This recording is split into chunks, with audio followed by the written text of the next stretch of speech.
What's up, guys? Welcome back to the channel, and for today's video I wanted to talk to you guys a little bit about the 3.3 update patch notes that we just got late last night, early this morning, depending on where you are in the world. But before we get into that, guys, most importantly, I just want to say thank you guys so freaking much for 2K subs, man. You guys are freaking awesome. I love you guys. I really appreciate the support, and it makes me really happy knowing that I can help you guys in however small way that is. Really appreciate it, especially those of you guys who will leave me comments. I really appreciate you guys because sometimes you guys actually leave me some really useful advice in the comment section that actually helps me become a better player and helps those who actually read the comments become better as well. So really appreciate you guys, man. Always happy to talk to you guys in the comments. One of my favorite part about making these videos. Sorry for rambling. Let's get into the update, guys. Now I'm going to try to keep this one as short as possible. So we're not going to get into absolutely everything, but I'm just going to touch on a few things that I like, a few things that I don't like, and then we can talk in the comments because I love talking to you guys in the comments. Seriously, I do. I hope my channel never gets so big that I can't actually speak to you guys in the comments because that's one of my favorite parts of making these videos. Sorry, rambling again. Anyways, so we're going to talk about some of the new characters, and we're going to start with Absorbing Man. Now, looking at these guys' kit, man, I'm telling you, like, it's plain, and to be honest, I see him as being another Rhino, maybe a little bit weaker, and yeah, Shadowland it is, guys. This guy, I'm probably not going to work on him first, to be honest with you guys, and if you don't have the Sinister Six already built up, I would say prioritize them over him until you see otherwise because, he's not that interesting. The best thing about his kit is the Reflect on his 3 skill, but Rhino has that, and he's a combat supervillain as well. So, unless you're building him for the team up with his wife, I would say, like, this guy is not, shouldn't be in a rush to build up this guy. Now, guys, Spider-Man 2099, Miguel O'Hara, guys. I'm really upset about this. Let me touch Spidey one time, man. I'm really upset about Spider-Man 2099 because the entirety of his kit, it looks cool. Like, I seen the video looks cool. Looks like he has lots of iframes. Looks like he has a ton of CC, which he should have. I love the glider cape. I love it. However, him being paywall really upsets me. And to be honest with you guys, besides the flash from his skills, I don't think he's going to have a lot of substance. I don't think he's going to be a heavy hitter. And the fact that they just now, in this update, gave Kid Kaiju a uniform, his chances of being a top-tier speed character for ABX, I would say, is not very likely. Like, sure, he might be able to clear it, but I still doubt he's going to be able to do more than, like, Hobo Spidey, especially since Spidey has the uniform for that extra uniform bonus, the 20%. Like, I don't see Miguel surpassing him, so I'm really upset that Miguel, from the looks of it, is not going to be as great as he should be, but we'll just have to wait and see.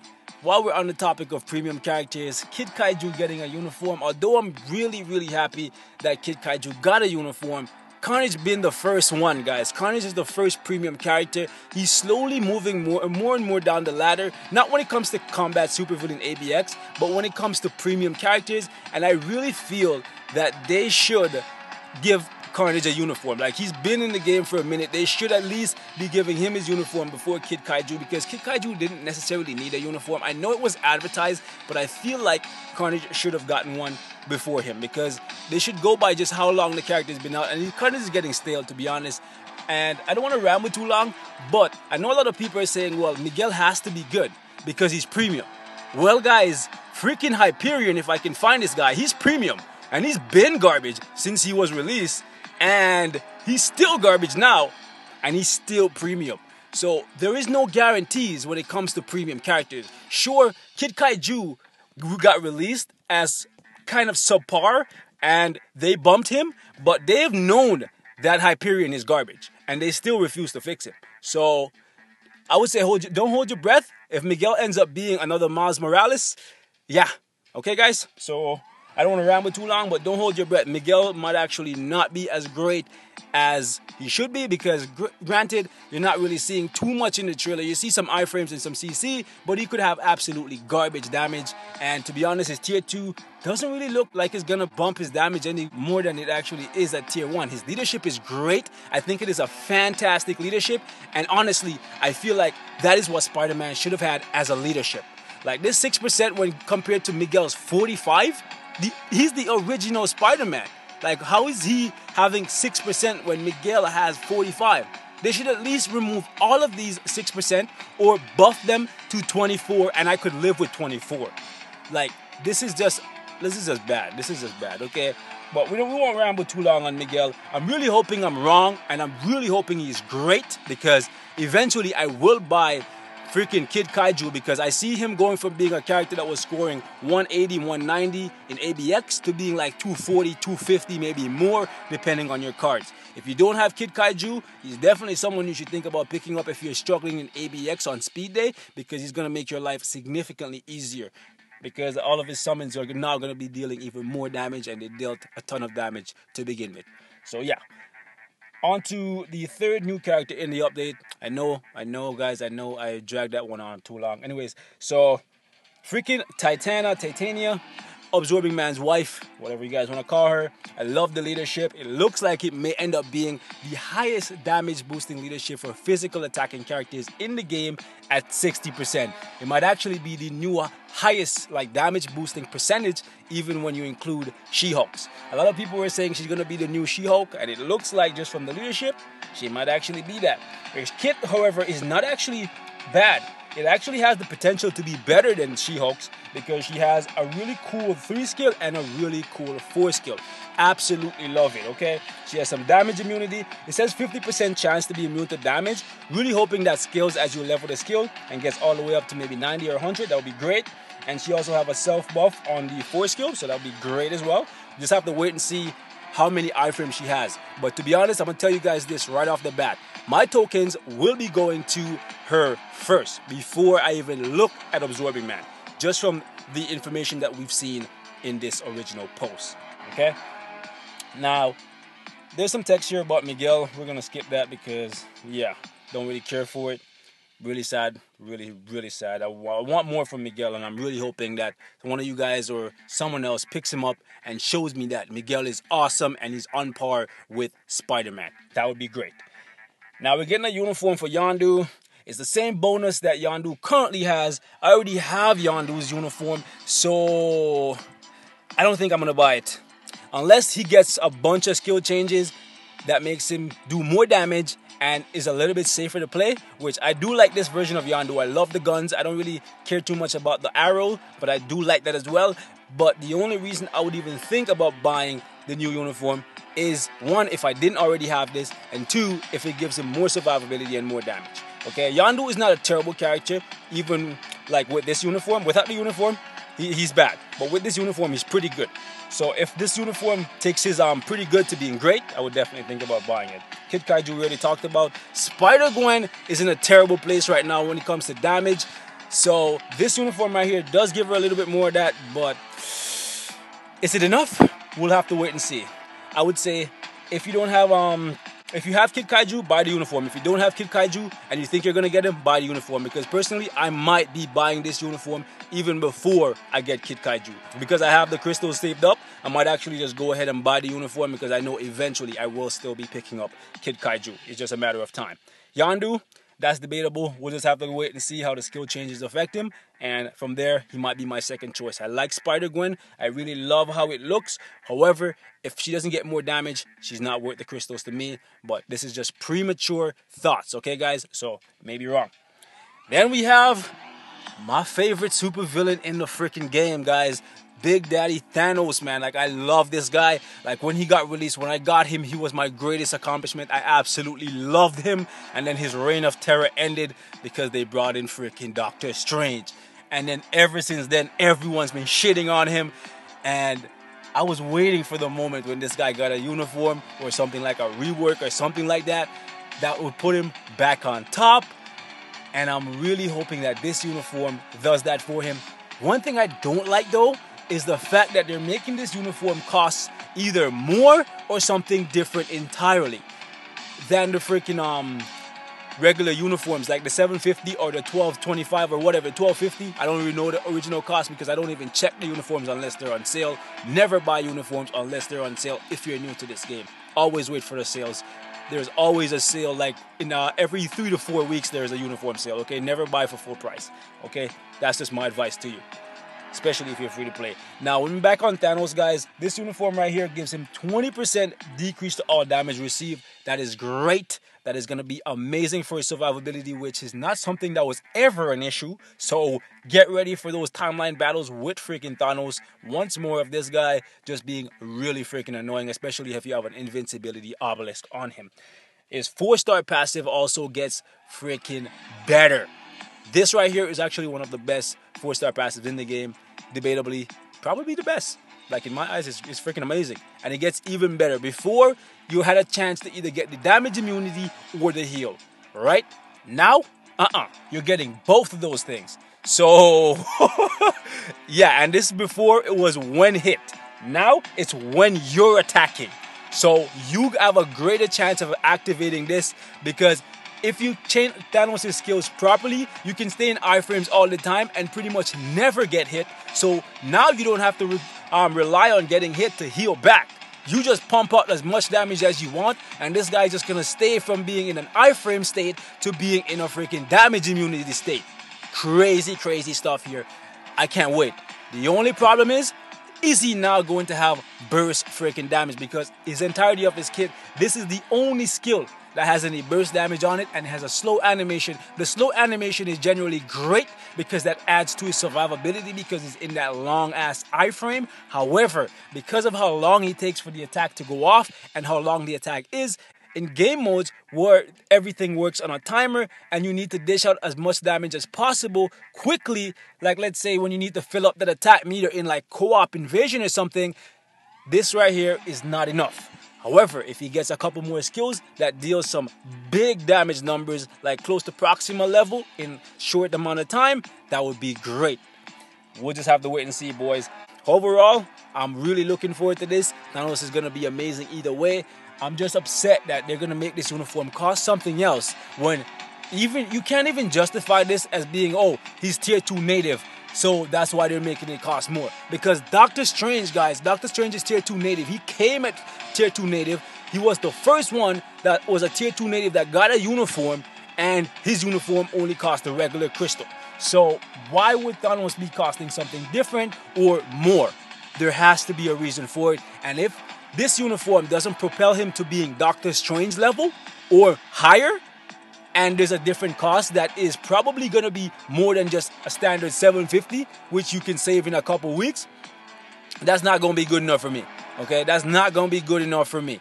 Sorry. So Netmarble, I hope you have more than just, oh, we're going to put him on Dormammu's level in store for Thanos. Okay, please, please, don't get me started. Now, we have some character improvements in here. I don't care for Cap and Widow getting another one just because they're already in a good place.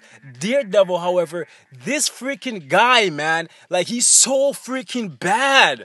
Like, and this was his time. Like, Defenders is coming. Like, they skipped over Jessica Jones. I know she already got a freaking rework, so I was kind of like blindly hoping. Misty Knight they skipped over as well. But freaking Daredevil, guys, Daredevil is so freaking bad. Sorry, Karnak, you're good. Where is this guy, man? Daredevil is so freaking bad right now, and they had an opportunity to make him better, and they did barely anything for him, and they put him on floor 30, which I'll get into in a second, man. Right, so Daredevil, I'm sorry, bro. Like, I was really looking forward to being able to use you, but it looks like your time, Mr. Shine, has not arrived, my dude. So you're gonna have to wait on the bench like everybody else. Hulkling. Anyways, so into Shadowland we go. Now that I've mentioned Daredevil, man. Floor 30. We only got 5 new floors, guys. I honestly debate calling them new, because I know people are excited because it's kind of a new mode where it's 6 on 6, but this is not new. They took the idea of Rumbles and put that into Conquest and then made it so you're up against 2 Rumbles, and then they just pretty much hashed what they did in freaking Conquest and put it in Shadowland and called that, oh, 5 new modes or 5 new levels. That's not new. Like, they already had Rumbles, which was just chaos and multiple characters on the map. You had 3, the opponent had 3, and then they just said, okay, we're going to double that. We're going to put freaking 6 on 6, and then we're going to make Conquest with that. And then they're just going to take the Conquest mode and put it in freaking Shadowland and call it a new mode. If they were going to do that, they could have just made it like we get 15 floors. Like, sure, the rewards are great. Macron crystals are great. Phoenix feathers, I I have an issue with that. Let's touch on that. Like, I'm sorry guys if it sounds like I'm rambling and you guys are probably going to be super upset, but guys, look at my feathers. I sell my feathers every day after I get them. I've sold over 1,000 feathers already. And look at how much Macron crystals I have. The rate in which you gain feathers compared to freaking shards, or sorry, crystals, is so skewed that this cap needs to be raised. And the fact that it didn't get raised in this update means that you're going to be completing these last few floors in Shadowland, and the only thing you're going to be taking away from it is the crystals, right? You're going to be getting the crystals, but the feathers that you're getting, you're just going to have to sell them because you're going to have no use for them because you're going to hit the cap. And a lot of you guys may be thinking, no, we're not going to hit the cap.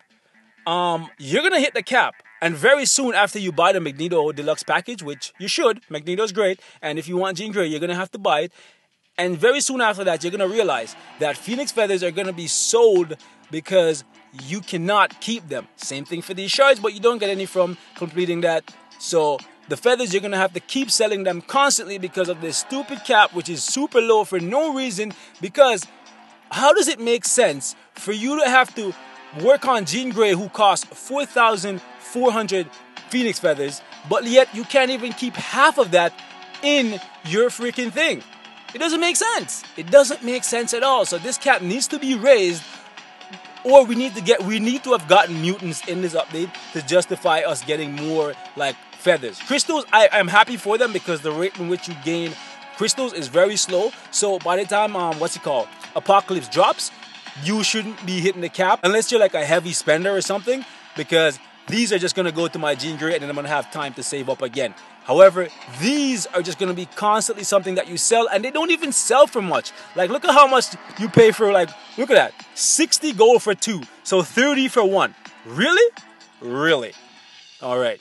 Anyways, I'm rambling right now. This is just bad, man. Like, I really like the new challenge of having to use 6 characters. However, that's also going to hurt people who don't have really big rosters like me, because let's say you follow my guide of clearing Shadowland with 25 characters and you build up those 25 characters, and then because you're new, you don't have a really deep roster, so you don't have 30 more characters to use for the last 5 stages.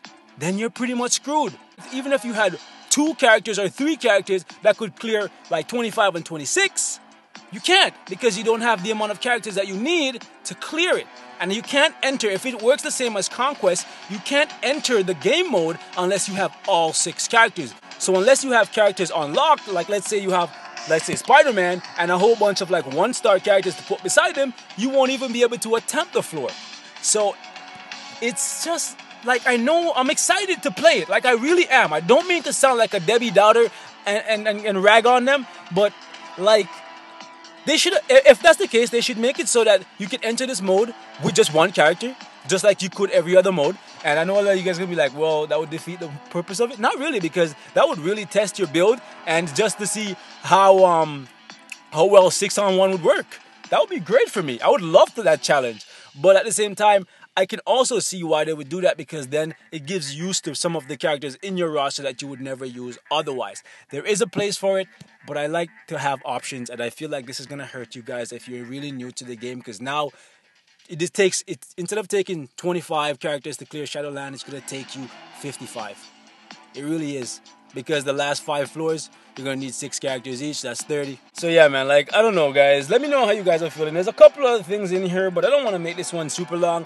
They added Infinity Thanos, but see the way how they went about this World Boss Ultimate Mode, and the fact that they keep releasing them and not really doing much else than just upping their HP and the damage that they deal to you. I expect the same treatment from the Infinity Thanos from World Boss Ultimate, so don't get your hopes up, guys. However, once it drops, I will be testing it out to see if I have what it takes to beat it. But the most important thing for me in this update is Thanos' uniform. Sorry, Miguel. Unless you surprise me, bro, I'm going to have to hold off on you for a couple months, because, yeah, man. However hard it is to get this Thanos uniform, that's exactly what I'm going to do. Jean Grey might actually have to go on hiatus, because my boy Thanos, man, his time to shine is here, hopefully. But, yeah. That's all I have to say for this one, guys. Honestly, it is. Let me know your thoughts on the update in the comments. Are you hyped for this update? Are you liking the fact that Miguel is premium? Are you happy with how they chose to go about Thanos' uniform? What are you happy about, man? Like, what is there to be happy about in this update? Give me the good news, guys. But like always, thanks for watching, and I'll see you guys next time. Peace.